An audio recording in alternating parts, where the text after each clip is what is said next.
Hi everyone, my name's Nick Page, and I've been ramping up my YouTube page the past 6 months.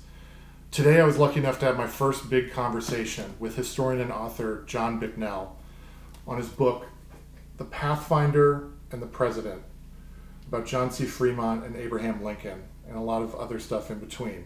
It's a really interesting book. I really recommend it. I hope you enjoy the conversation. I know I did, and thank John for his time.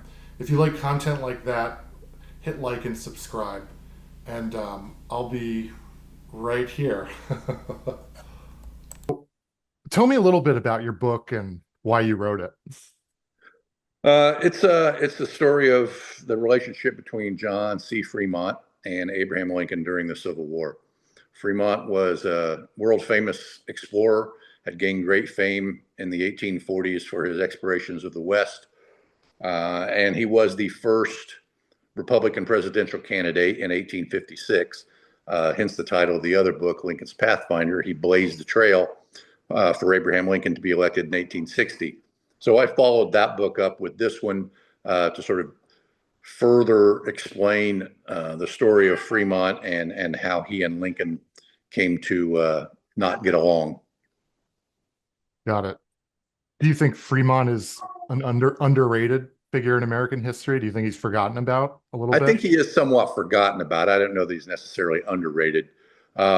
He did some important things, but he didn't. He was called the Pathfinder, but he didn't really find any paths. He went up trails that other people had found and blazed, but he popularized them. The reports of his travels were government publications, but they were bestsellers. People going to Oregon and California in the 1840s and 1850s used Fremont's books as a guide and as inspiration. They were Western adventure stories. So no, I don't think he's underrated.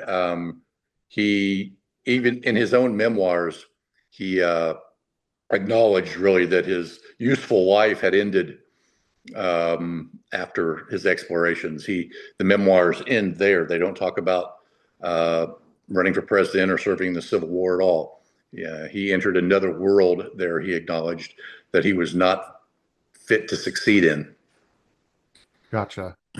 Okay, one thing that struck me reading your book, and here it is again, Pathfinder and the President, is yeah, you mentioned he ran for president, and I would think, when we think of Mitt Romney, we think the Republican nominee in 2012. He lost. That's sort of the first line of his biography, but I didn't get the sense of that at all reading this book or just looking at Fremont in general.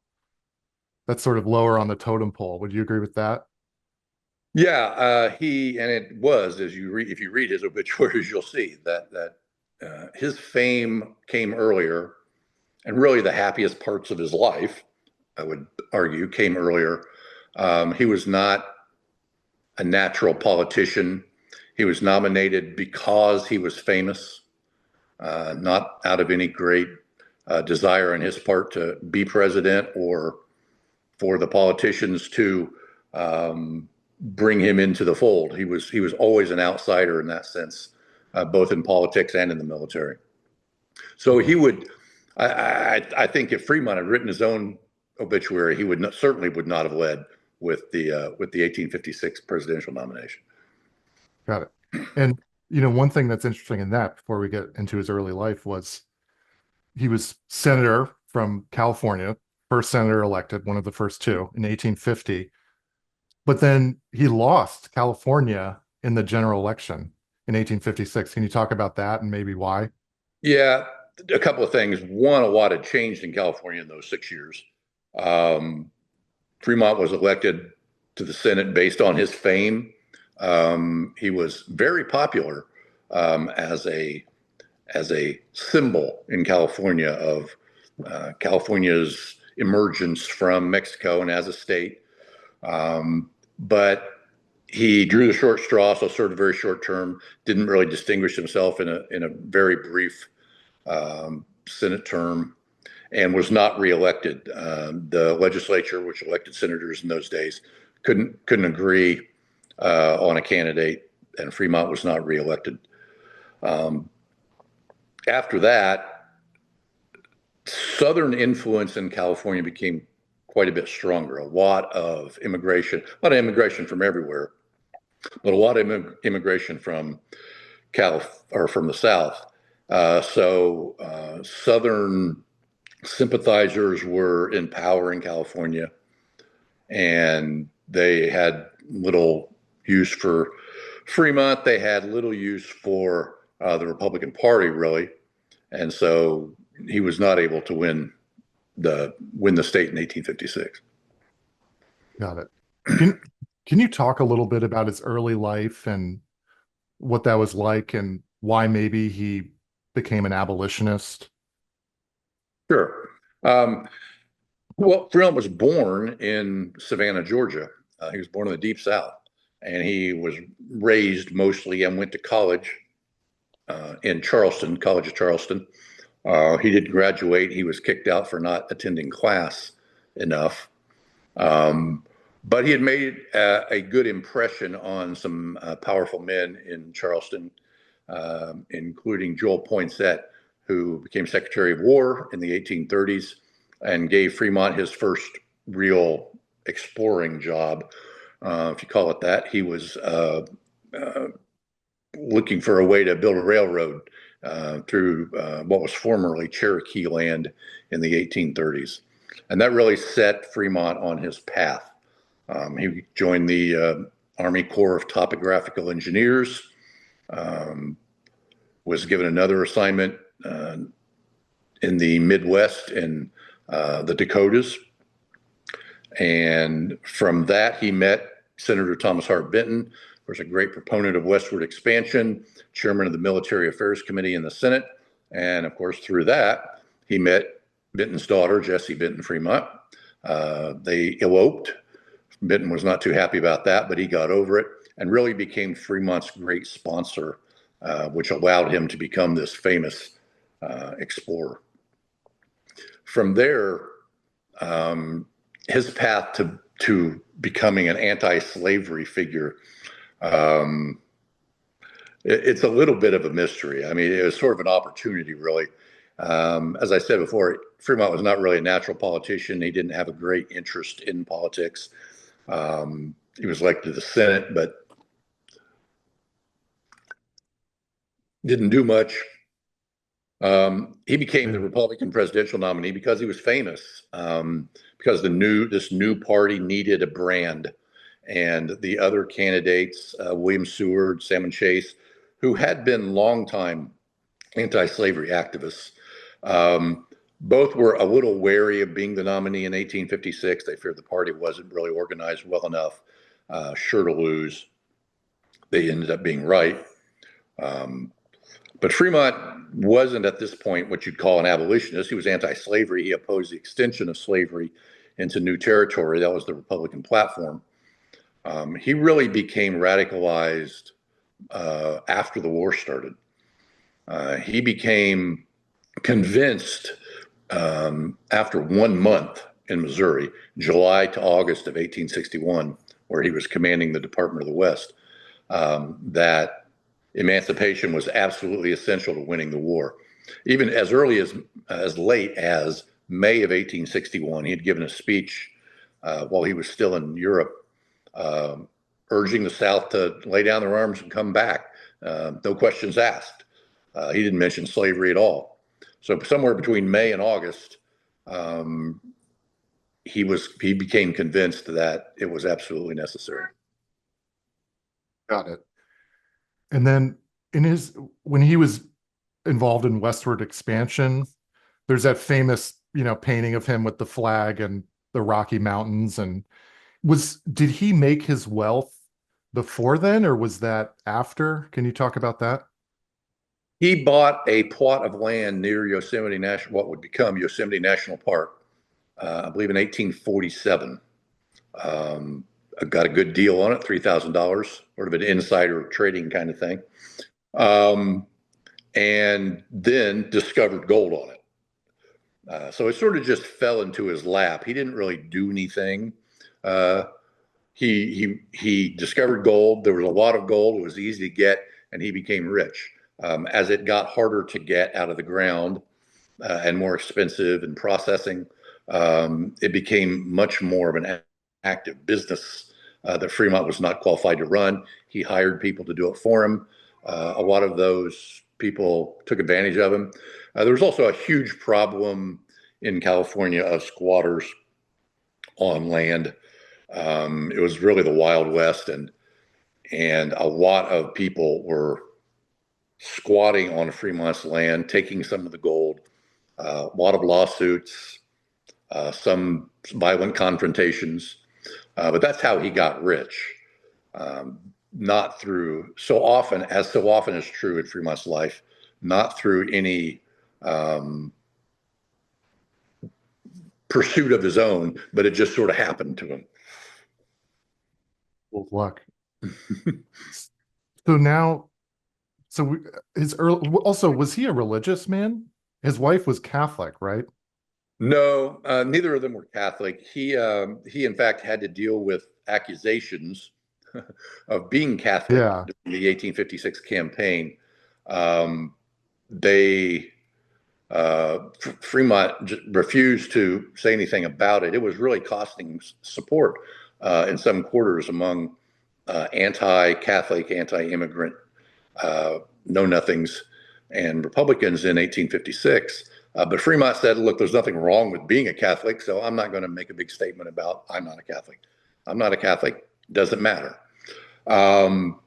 There were always rumors about them. They were married because they had to elope.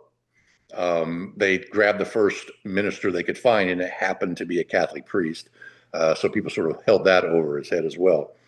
But they weren't very religious, really. They were not fervently religious. They were not active participants in the Second Great Awakening, you might say. They were religious in the sense that most Americans were religious in the middle of the 19th century, but it was not a large part of his persona. Got it. And so in this westward expansion, he's tasked with finding the best routes, the best maps, the best ways. Can you talk about that a little bit, moving out to Oregon? Sure. Yeah, the expeditions of that made him famous, 1842 and 1843-44, were over well-trod land. He went up the Oregon Trail in 1843. I mean, it was already a trail, and people were already using it to get to Oregon and California. He was really sort of trying to cite locations for military posts. They were doing scientific experiments, trying to gauge if the soil was good, that sort of thing, doing astronomical observations. And he was really the first government employee to use scientific methods in those journeys. Mountain men have been up there, lots of natives have been up there, but he was the first to do that. So in a sense, he was blazing a trail scientifically, and he was a government employee acting on behalf of the military. But even here, we see sort of the typical Frémont personality. He was supposed to go up the Oregon Trail to Oregon. We did that, and then he was supposed to turn around and come home. We didn't do that. He then traveled south down through Oregon into California along the face of the Sierra Nevada mountains. And then in February of 1844, he crossed the Sierra Nevada toward the coast into California, Western California. He wasn't supposed to be there. It was Mexican territory in 1844. He got into a little bit of trouble with the authorities, but not too much. Then he turned around and finally made it back to St. Louis. But he was not blazing trails per se. Okay. We can come to this later, but something similar happens at his camp in Franklin in Virginia with Lincoln, and he sort of disobeys orders a little bit. So it's kind of interesting how you see that Oh, in his youth. he was well known for not following orders. In fact, he was court-martialed for not following orders in California in 1847, 48, I guess 46, 47, which got him essentially booted out of the Army. He was sentenced to be kicked out of the Army. The president commuted that sentence, but Frémont said, well, I didn't do anything wrong, so I'm not going to accept the commutation. And he left the Army on his own. Yeah, reading your book, that was a key point. It seems like that made him a martyr a bit. That kind of helped his political career. People thought it was unfair, or is that a fair statement? Yeah, he was really popular as sort of one of the liberators, if you will, of Right. California. He had been involved in the Bear Flag Revolt tangentially. And so he had become a symbol, really, of California's independence from Mexico. And so that made him very popular. And when the Army booted him out, Stephen Watts Kearny was the general uh, who really held a grudge against Frémont. He had disobeyed Kearny's orders, and Kearny never sort of got over it. She never got over anything. She could really hold a grudge. So Frémont, yeah, became that. It probably did help him in terms of how he was perceived by the people in California. Got it. And then what about in the Mexican-American War? What was his military record and service like? What's interesting, an admiral, Stockton, named Frémont military governor of California. Um, and then the Army showed up under Kearny, and Kearny had orders to run the state, essentially. Well, it wasn't a state yet, but run the territory. And he appointed someone else military governor of California. Frémont refused to yield, believing that his appointment by Stockton was legitimate. It wasn't. Kearny was right. He had orders from the president. And so that's where Frémont got into trouble. Kearny had him arrested and court-martialed. But even in California, even as a military leader in California, Frémont never commanded more than about 400 men. So later in the Civil War, when he was asked to lead 30,000 men, it was clear pretty quickly that he was in over his head. Gotcha. So, all right. So age 32 in 1850, he's a senator, then a presidential candidate. And obviously before that, in his 20s, there's the Mexican-American War, there's the westward expansion. You mentioned Salmon Chase earlier. There's a part in the book where they exchange letters. Talk to me about this antebellum period. He loses the election. We're moving into the Civil War and like his relationship with Lincoln and all these political players. Well, after 1856, he and Jessie have some marital problems. Frémont was probably cheating on her. She went to Europe. He stayed in California. They did reunite eventually. But Frémont spent most of that time trying to build this business, the gold mining business. They built stamping facilities. They were getting gold out of the ground and trying to process it, and trying to find, they were borrowing a lot of money, and they were trying to find investors. And that's where he was in 1860. He was visited by Horace Greeley, famous newspaper man, a Republican, is trying to find out what Frémont's plans were for 1860. Frémont told him he wasn't really interested in running for president again. He didn't think he'd be a successful candidate. He was going to focus on business. Comes the election, there are some people who are still supportive of Frémont. They mentioned his name at the Chicago convention that nominated Lincoln, but he was not really a candidate in any real sense. But he still had a devoted constituency within the party. The 1856 campaign had been almost a religious experience for some people. The first time really a national major party had been anti-slavery in any real way. So people looked at Frémont as sort of the symbol of political anti-slavery. But he wasn't interested in doing that again.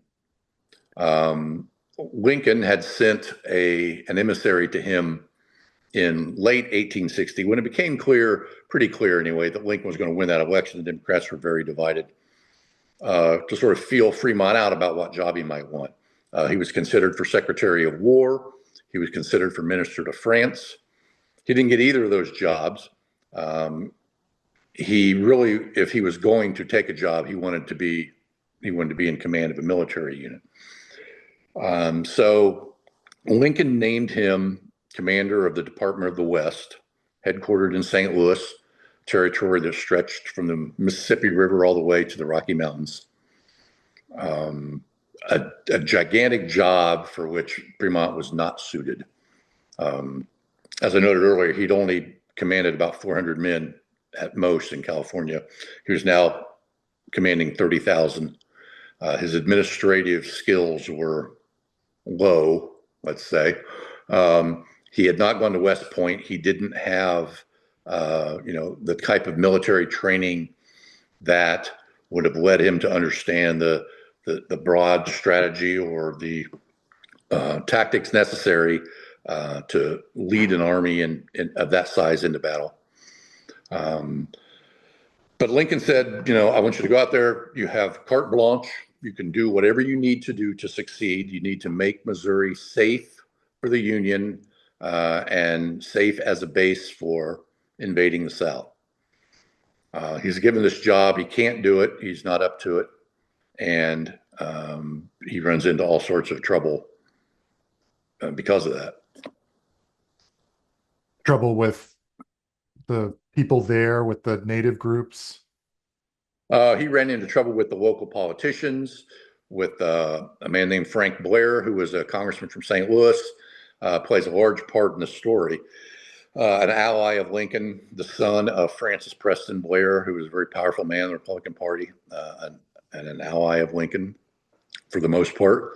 And when Frémont decides that he needs to declare martial law and emancipate the slaves in August of 1861, he runs afoul of Lincoln.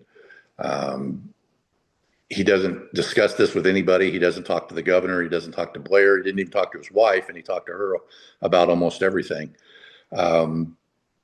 He just issues an order emancipating the slaves of the state. And of course, Lincoln, at this point in the war, is not ready to do that.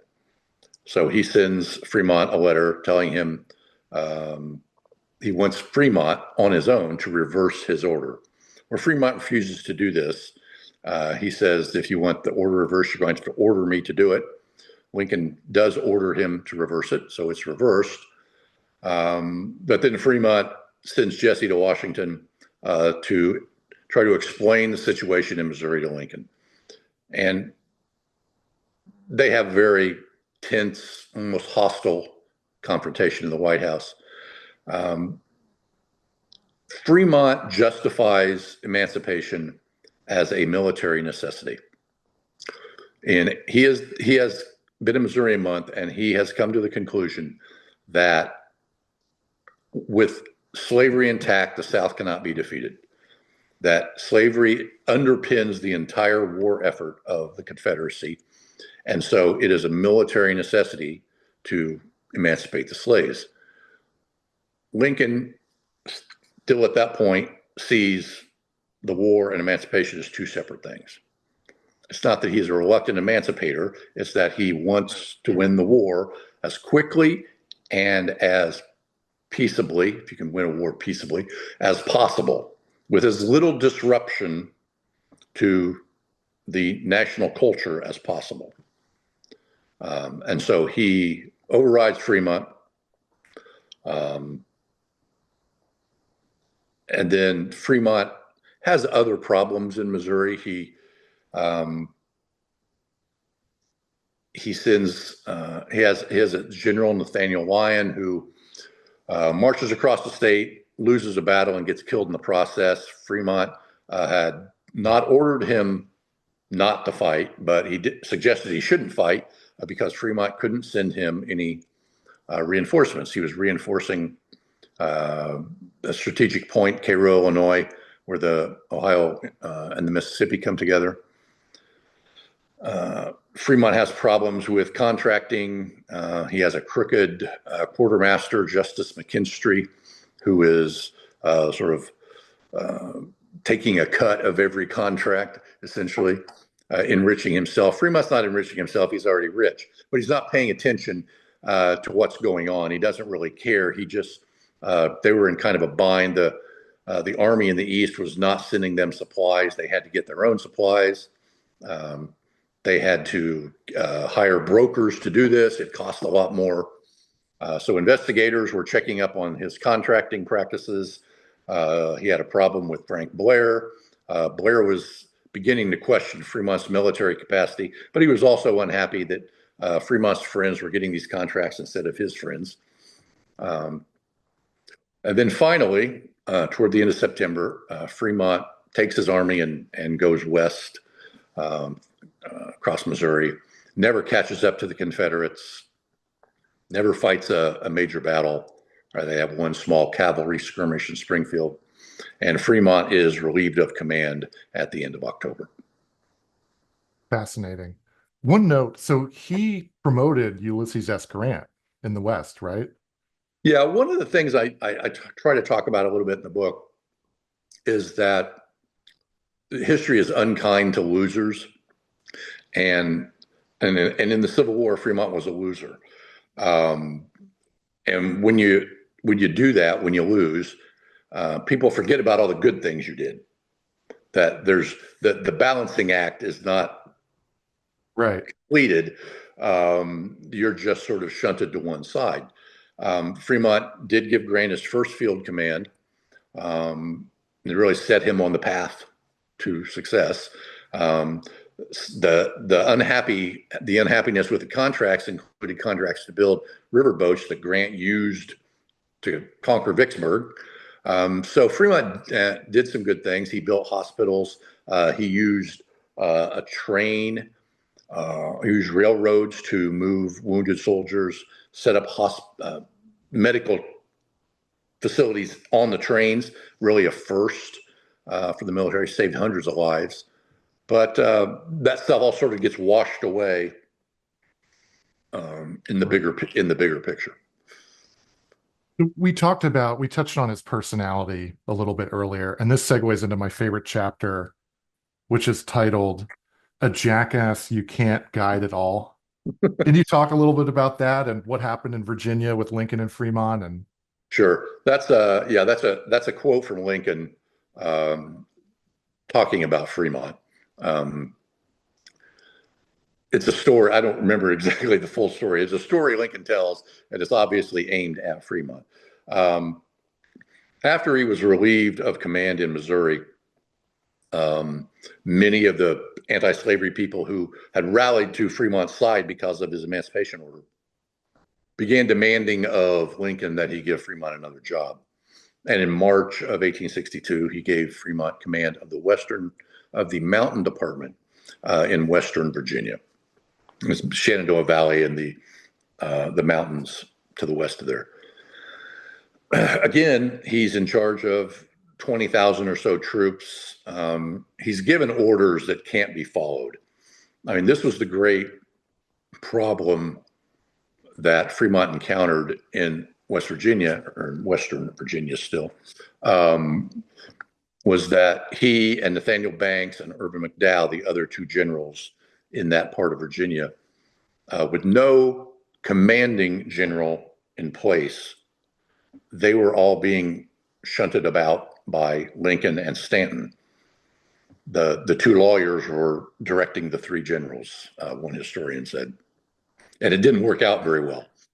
Lincoln and Stanton had no idea about what was going on in West Virginia. They didn't know about the weather. They didn't know about the roads, the topography. So when Lincoln orders Fremont to go from point A to point B, you can't get from point A to point B. You have to go through points D, Q, F, and G to get to point B because the roads are bad. There's not enough transportation. They don't have enough horses.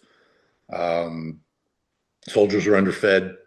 So there's all these problems that are real that perhaps a more competent commander could have handled better than Fremont, but that doesn't make them any less real. Even the people Lincoln sent out sort of check up on Fremont, told Lincoln that this was the case, that Fremont could not do what you were asking him to do. Fremont, again, sort of is in a chase mode. They think they have Stonewall Jackson cornered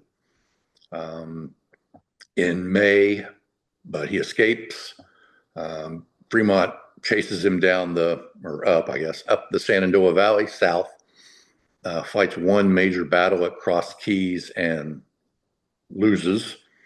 The next day, Jackson fights another battle against the other army coming from the other direction, wins that battle also, and sort of cements Jackson's reputation as this great leader. Fremont is then ordered to sort of pull back, get his forces in order, and has a great argument with Lincoln via letter about what is expected of him and what Lincoln wants him to do. You can't really argue with the president. He's your boss. There's no way for Fremont to win that argument. But one thing Lincoln finally does is put a general in charge of these three loose units that upsets Fremont. He appoints John Pope to be the commanding general of the Army of Virginia and puts Fremont, Banks, and McDowell under him. Fremont won't stand for this. Pope had served under Fremont, Missouri. He'd been insubordinate. He didn't like Fremont. Fremont didn't like Pope. Yeah. Fremont was upset that Pope had been put in charge of the army, that he would serve under. And so he quit.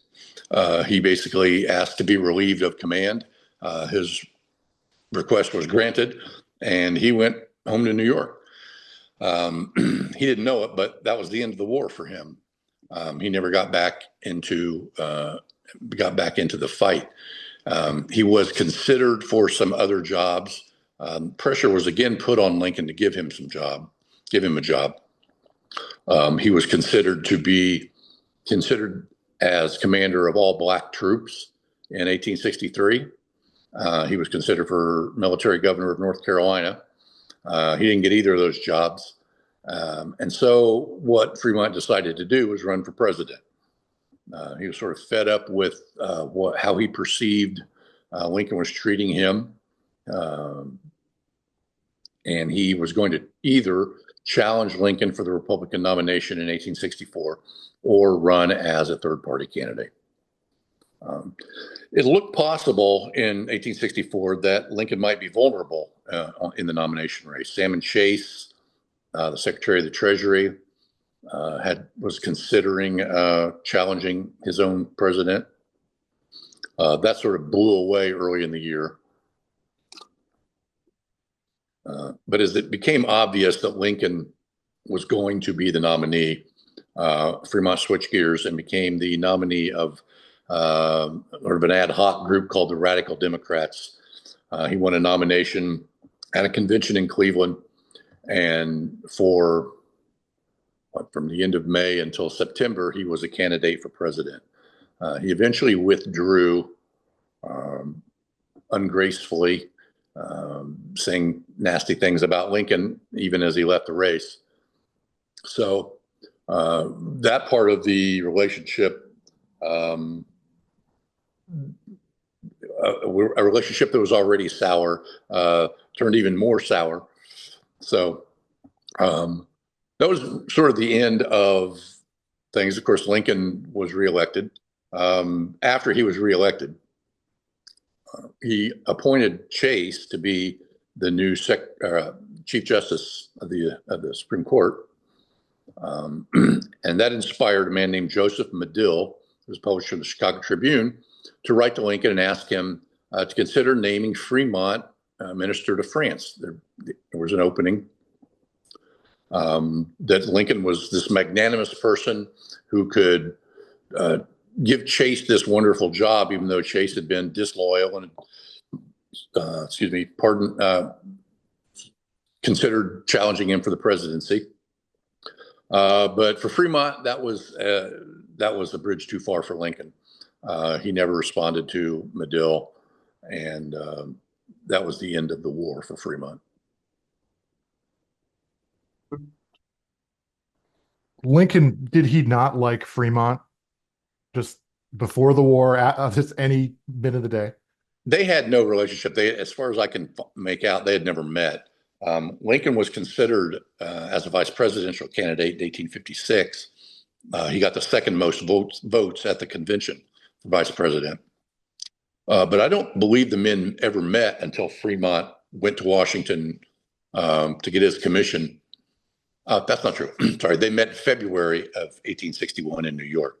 Wow. But I believe that was the first time they met. So Lincoln didn't really have an opinion about Fremont one way or another until they started interacting.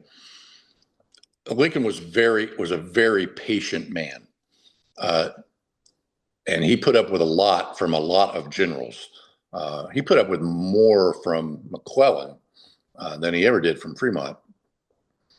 But of course, they both ended up losing their jobs. So there was no inherent animosity between the two. They just saw things differently. They were very different personalities. They had many similarities. They were both from the South. They both they were both self-made men of the West. They both had very assertive, politically astute wives. So they had a lot in common. But their differences defined them. Lincoln was lawyerly, patient, cautious, a very good politician. Fremont was none of those things. He was impulsive. He had the survival skills of someone who had to survive in the wilderness, but he used those skills in civilization too, which is not really where they apply very well. So they were at loggerheads in large part because they were very different men and because they saw the war differently. Fremont, as you mentioned earlier, became an abolitionist much earlier than Lincoln was willing to do because Lincoln had other responsibilities. He worried about Kentucky and Missouri joining the Confederacy. He had to look out for things that Fremont didn't have to look out for. Got it. Again, the book is Pathfinder and the President. We're here with John Bicknell. So, all right, let me set the scene for people not from the DC area. But so in chapter 7, A Jackass You Can't Guide at All, I think a lot of people just don't understand, like, how close a lot of these battles were to the nation's capital. So I believe like Winchester, Virginia changed hands 9 times. Something like that, yeah. So there was like this whole game of chicken west of DC, not necessarily directly south towards Fredericksburg and Richmond. And so Fremont's in this area. And then this is a key, I thought this was just really interesting because this is, where him and Lincoln and him correspond. But let's just look at this for a second. And let me read this, page 196. In Fremont's mind, this decision was not defiance. It was common sense. This is what we talked about earlier, going after Stonewall Jackson. And it looks like because these roads were muddy and whatnot. And it seems like Fremont responds, looks like at 6 a.m. he responds to Lincoln. It was a pretty terse and maybe a bit sarcastic of a response. And Lincoln was really mad, which he never apparently got mad, like you mentioned. So what transpired after that with Fremont and Lincoln? And he really at that point was fed up with Fremont. Now, remember back in Missouri, after the Emancipation Order was overridden, Fremont then printed copies of the order after it was overridden by Lincoln and had them distributed. So Lincoln saw that as a rank betrayal, that he had given Fremont this order, and Fremont had essentially gone behind his back to spread this order around, even though it had been overridden. So he already had a problem trusting Fremont.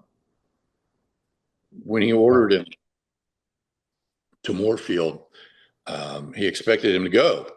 Um, but Lincoln didn't really understand that you couldn't go, as I said earlier, from point A to point B directly. Fremont didn't bother really to explain this. He just did what he thought he needed to do to carry out the spirit, if not the letter, of Lincoln's order.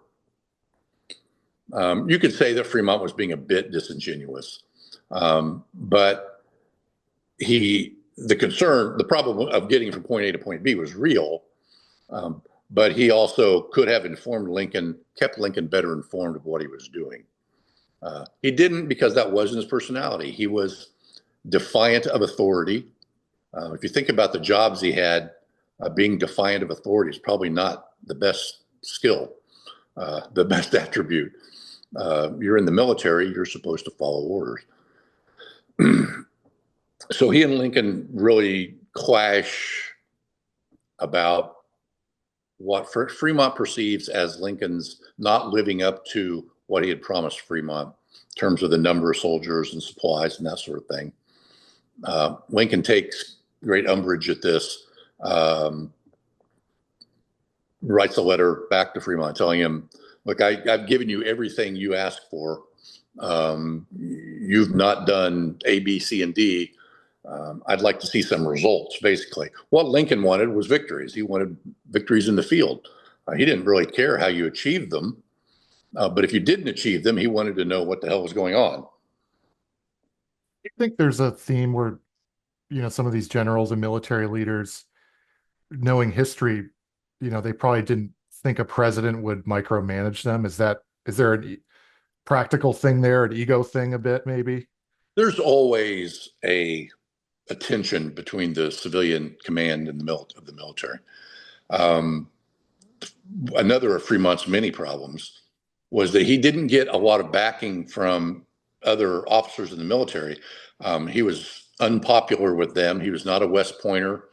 The officer class had long seen him as a man getting preferential treatment, which he did, because of his relationship with Thomas Hart Benton. So there was a lot of resentment toward Fremont among the other military officers. There was a lot of resentment clashes between the officer class and the political generals like Fremont, like Banks. But in the end, really, Lincoln bears a great deal of responsibility for this. He was the one who appointed these generals. They were under his command. And if they weren't doing what he wanted them to do, it was his responsibility to either guide them better or get rid of them. And he did both. He got better as a commander in chief as the war went on, and he got rid of McClellan. He got rid of Fremont, and others who were just not up to the job. Right. And he famously didn't send that letter to Meade, but then Right. got rid Right. of him too. Yeah. Well, let me read this quote from Lincoln because I think this is hilarious and interesting. So Fremont sends his response about this route in Virginia that he didn't take to get Stonewall at 6 a.m. In my mind, I'm thinking it's a text message. Obviously, it's not. It's cables and telegraph. So Mhm. Lincoln was incensed. Quote, there are three kinds of animals, he told a White House visitor. There is a horse and a mule and a jackass. A horse, when he is broken, will obey the reins easily. A mule is hard to guide, but still you can make him go rightly. But a jackass, you can't guide at all. That was Sounds his like free. response. Yeah. He that was the point where Lincoln was completely fed up with Fremont, and he still did not fire him. He did not relieve him of command. He brought Pope in, and left Fremont as commander of that corps. It would have been one of the corps in the Army of Virginia, but Fremont would not take the lesser role. Is Fremont popular in the North? Like, would his approval, is that part of it? It was. This hurt him. He had gained great popularity. I mean, he was already famous. He was already popular. The abolition order, the Emancipation Order in Missouri, made him or the emblem, the symbol of military anti-slavery. He was the one person in the military, the main person, not the only one, but the main one, that people looked to as the person who was best equipped to emancipate the slaves. And that persisted really through the war. It never changed. Even after the Emancipation Proclamation, many of these people still trusted Frémont on this issue more than Lincoln. But I'm sorry, go ahead. Oh, I was just going to say, you actually say, despite his failures on the battlefield, Fremont still possessed a potent emotional hold on the devotees of the anti-slavery movement that Lincoln did not yet have. So, Yeah. And Lincoln got it eventually, but it was later after Fremont is relieved in 1862, June of 1862. Of course, it's in that period that Lincoln begins the process of emancipation. right. He had, as early as December of 1861, only 3 months after reversing Fremont, began lobbying members of Congress for his plan to federally subsidize emancipation, that he would pay the states, the federal government would pay the states to emancipate their slaves. This was aimed largely at the border states, but any state, Alabama, Mississippi, anybody who wanted to, could participate. In March, he made that proposal. It went nowhere. The representatives from Kentucky, Maryland, Missouri, Delaware were not interested in this plan. Slavery was more important to them. Emancipation in the District of Columbia comes in April. And then, of course, in July, Lincoln unveils the preliminary Emancipation Proclamation to his cabinet. So he has already moved to the point where Fremont was a year earlier, just about a year earlier, that Lincoln begins to see, reaching the same conclusion Fremont had already reached, that emancipation was a military necessity. It was absolutely essential to win the war. Got it. So once he's outed, we know that he obviously had a lot of money from the gold rush, from striking it rich and other activities, but he lost it all, or most of it, in 1873. Right. How'd that happen?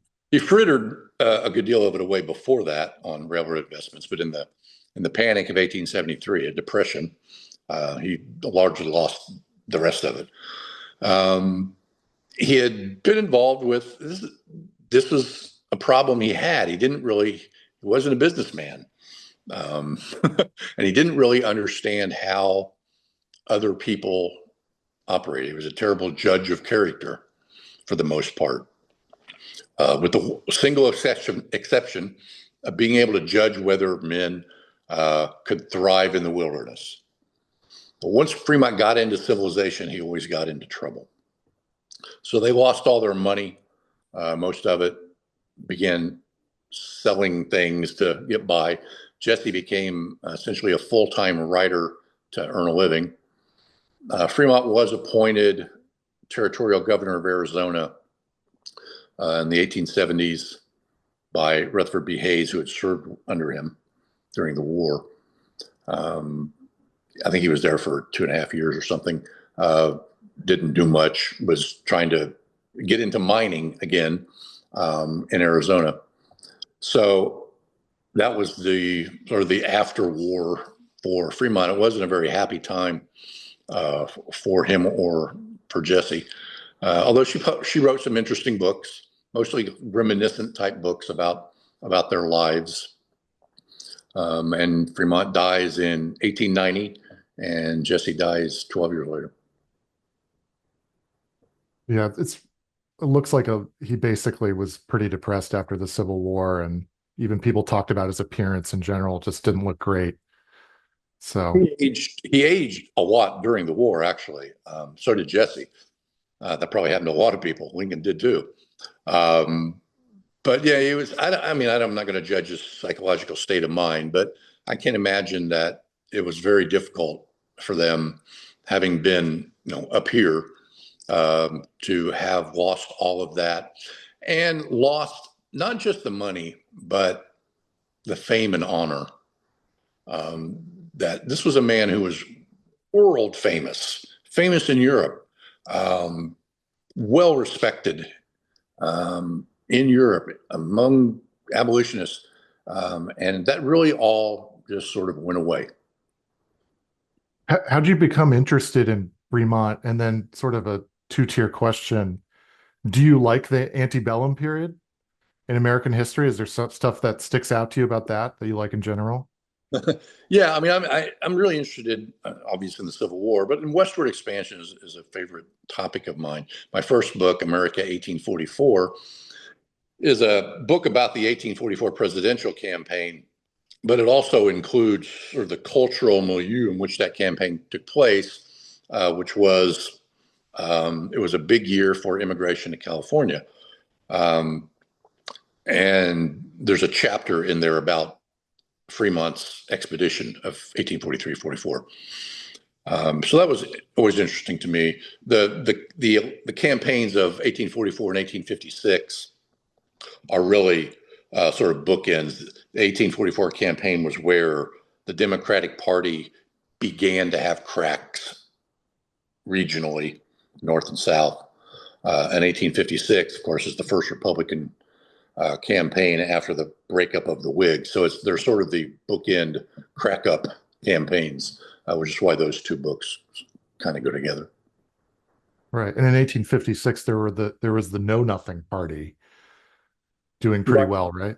That was a third party formed a couple of years earlier um, among people who they're perceived as anti-immigrant, and to some degree they were anti-immigrant, but really they were anti-Catholic. Um, no, Nothings didn't really object too much to immigration from Protestant England or Protestant Germany. They objected to Irish Catholics and German Catholics. Um, and their nominee for president, Millard Fillmore, had been president after from 1850 to 1853. Um, it wasn't a it wasn't a serious candidacy in the sense that they thought they could win the election, but they believed they stood for something. And essentially, it was a Whig-like campaign. Uh, Fillmore was a Whig, and they won. I don't have it committed to memory. I've moved on, but I think he won Maryland. Um, in any case, if Did he win Fillmore, two states? Fremont won two states, maybe. I forget. no, well, Fremont won most of the North. The point of Lincoln's Pathfinder is that what Fremont did proved the case that a Republican could be elected president winning only northern states. Had he won, he lost New Jersey, Pennsylvania, Illinois, and California, I think. But they were close. Fillmore's presence in the race didn't keep Fremont from winning. Certainly, that's not true. But if Fremont could do this well, then the theory was that a better candidate and a better organized party, this is a brand new party, could probably win an election. And it turned out that that was the case. Got it. He moved a lot in his life. What kind of effect did that have on him, you think? I think he loved it. I mean, he was a man of action. Not that, and that's he didn't get along very well in politics because he wasn't a man to stand around and chat or gab. He wanted to do things. So they moved. They went to California and they lived in St. Louis and they went back to California. I think Jesse made the trip by ship across the Isthmus of Panama and back and up the ocean 4 or 5 times in her life. An Wow. incredible amount of travel for that period. And of course, Fremont crossed the country on land, 6 or 8 times. And he ended his life in New York on Staten Island, or in the city, perhaps, He died in New York, in Manhattan. north of. I'm not sure actually where he died. Now that I think about it, he's buried north of New York City in a cemetery along the Hudson River. Got it. What do you think Fremont's legacy is? In, I think Fremont would like it to be about the exploration of the West. And I think that's how most people think of him and remember him. You'd be surprised how many politically astute people I met when I was doing talks like this for the Pathfinder, for the Lincoln's Pathfinder book, didn't realize that Fremont was the first Republican presidential candidate. You lose and you sort of get forgotten. Nobody thinks about it. Of course, Lincoln's victory. People think of Lincoln as the first Republican. Fremont's legacy, Fremont is underappreciated because he's hardly appreciated at all. I don't want to overstress it. He's not one of the great men of the 19th century. But he led a very interesting life, and he led a life that reflected the country itself in that time. I think Fremont's great contribution was that he appreciated the West for itself as it was. Before Fremont, the American idea of the West was the Great American Desert. But Fremont showed people a different way to look at the West, that it had a beauty all its own. And there's a book actually about this called Sight Unseen, about how Fremont changed the way Americans look at the West. And I think that's his great contribution.